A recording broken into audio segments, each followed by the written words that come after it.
சாதிய ஆணவ படுகொலைகளை தடுக்க தனி சட்டம் கொண்டுவர வேண்டும் என்பன உள்ளிட்ட பல்வேறு கோரிக்கைகளை வலியுறுத்தி எல்ஐசி உழைக்கும் மகளிர் துணைக்குழு மாநாட்டில் தீர்மானங்கள் நிறைவேற்றப்பட்டன. மதுரை கோட்டை எல்ஐசி உழைக்கும் மகளிர் துணைக்குழுவின் 39வது மாநாடு மதுரை மாட்டுத்தாவணி பகுதியில் உள்ள தனியார் விடுதியில் நடைபெற்றது.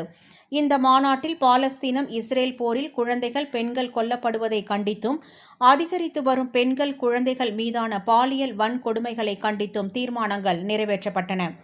மேலும் எல்ஐசி மகளிருக்கு மெனோபாஸ் விடுப்பு வழங்க வேண்டும் எனவும் குழந்தை காப்பகங்கள் அமைக்கப்பட வேண்டும் என்பன உள்ளிட்ட பல்வேறு கோரிக்கைகளை வலியுறுத்தி இந்த மாநாட்டில் தீர்மானங்கள் நிறைவேற்றப்பட்டன.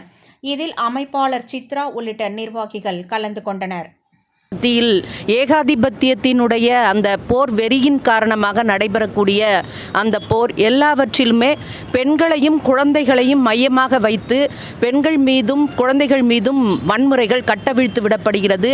நாங்கள் வைக்கும் கோரிக்கை என்னவென்றால், பெண்கள் மீது தொடர்ந்து நடத்தப்படுகின்ற இந்த பாலியல் வன்முறைகளை உடனடியாக தடுத்து நிறுத்தும் வகையில் பல்வேறு சட்ட திட்டங்களை முறையாக அமல்படுத்த வேண்டும்.